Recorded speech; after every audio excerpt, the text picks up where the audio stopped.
Hey guys, it's Angie from thesquishymonster.com, and today we're going to do a whole roasted chicken. We're going to do it easy, and I'm going to utilize the things that I already have in my kitchen, which is something you should strive for because it saves money and time, and it helps you use up things and not have to throw them away because they're going bad. So in front of me, I just have a whole roasted chicken, and whatever size you'd like, but my mom and dad called me today, and I think they think I'm a restaurant.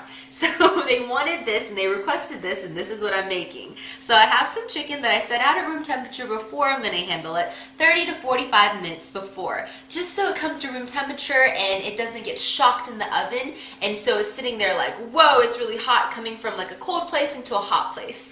Then I'm going to also use some citrus fruits. If you're really hard up for anything, you can use oranges in place of lemons, but I'm using lemons. I really like it, and it pairs really nicely with thyme because thyme's a little bit lemony, and I'm using dried thyme because that's what I've got.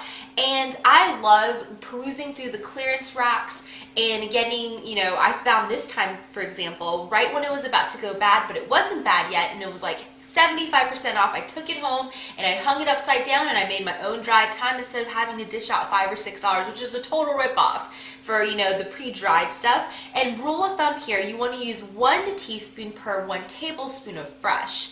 And I'm also going to use a whole head of garlic. Love garlic. You can actually use two heads, and I've done that before. It's delicious, but I only have the one. And I'm using some salt and pepper, of course. And I've got some questions of what I use or what I like to use when I cook. I like to use kosher salt. It's much more forgiving because the granules are very thick. Or I like to use flaked sea salt. And then pepper, and of course some olive oil. You can use butter if you have it. Just do not use extra virgin when you're cooking, especially in high temperature in the oven for a steady heat for a few hours. You want to use olive oil. Or you can use veggie or canola oil, and like I said, butter would be delicious in this. But I'm going to save mine for cookies, I think. And then kitchen twine. This is something that I think you should have, or if you don't have this, you need something basically. You should have something to kind of close up the legs together because you don't want a floozy chicken. And if you don't have this, you don't want to dish out the couple extra dollars, then I hear unwaxed floss can be used, but I've never tried it. But if you try it out, let me know how it goes. You want to use clean hands, very important. And I want to start off by filling the cavity of my chicken. And while it roasts, it's going to infuse the flesh of the chicken with all these nice aromatics. And I'm going to start off with my whole head of garlic. And you can use up to 2, like I said, but I only have the 1, so I'm going to work with what I've got. And I'm not going to do a malfunction. I'm not going to do anything fancy to the garlic. I'm just going to smash it just to help release some of its flavor. And another quick note, I went ahead and I rinsed and patted my chicken dry. Just because that's just to help me feel more comfortable. You don't have to do that. And then it's fine if you're leaving the garlic cloves half.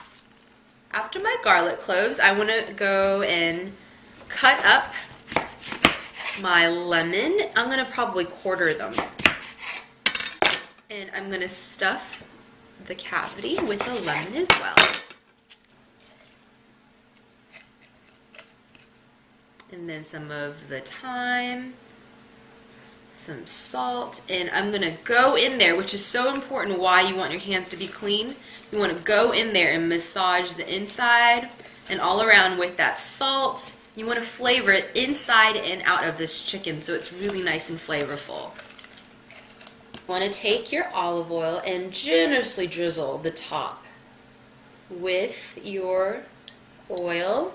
Sprinkle with a little bit of thyme. Lots of salt and pepper.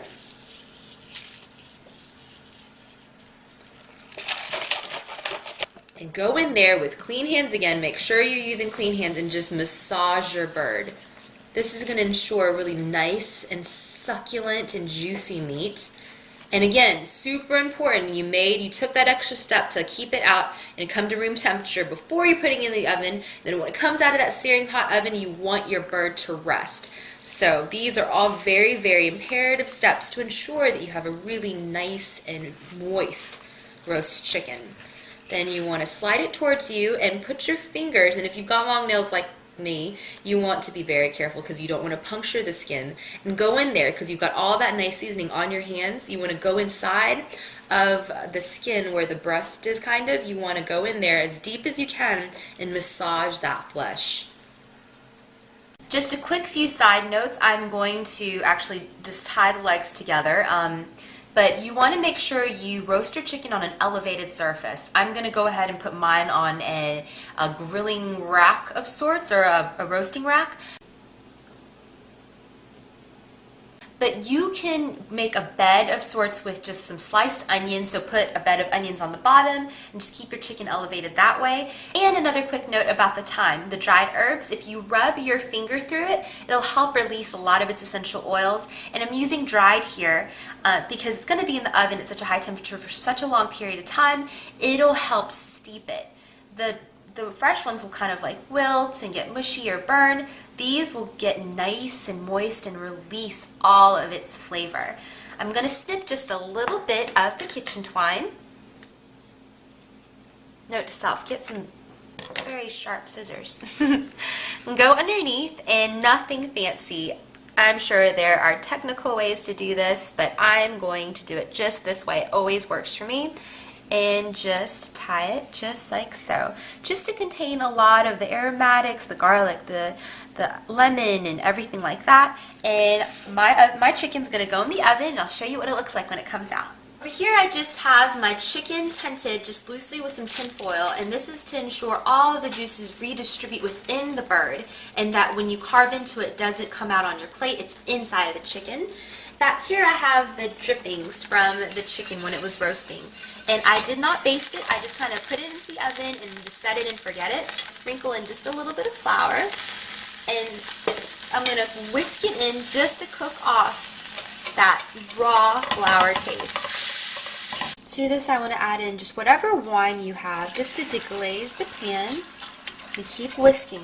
This will ensure no lumps.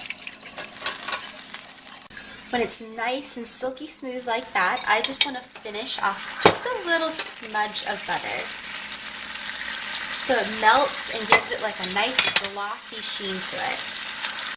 My chicken has been resting and all the juices are well contained inside of the bird, and it's so nice and golden brown. Look at that, so pretty. It's time to carve into it. You can use a carving knife, a serrated bread knife, whatever. I'm using this because this is what I'm going to eat with. Just go in there and get a little bit of it. Oh, hear that crispy skin? So yummy, I can't wait. Just get a little piece, and look at that. Look at how juicy that looks. Look at that, so pretty. Just take a little bit of that sauce and drizzle it on top. Ah, so yummy, I can't wait to dig in. And the skin happens to be my favorite part. Get a little piece of the skin, some of that juicy chicken meat. Oh.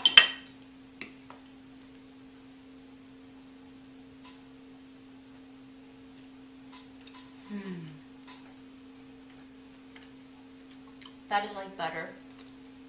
And it's so soft and tender, and the meat is so moist. I hope you guys give this a try. Thanks so much for spending time with me. This is the Squishy Monster, and I'll see you guys soon. Bye!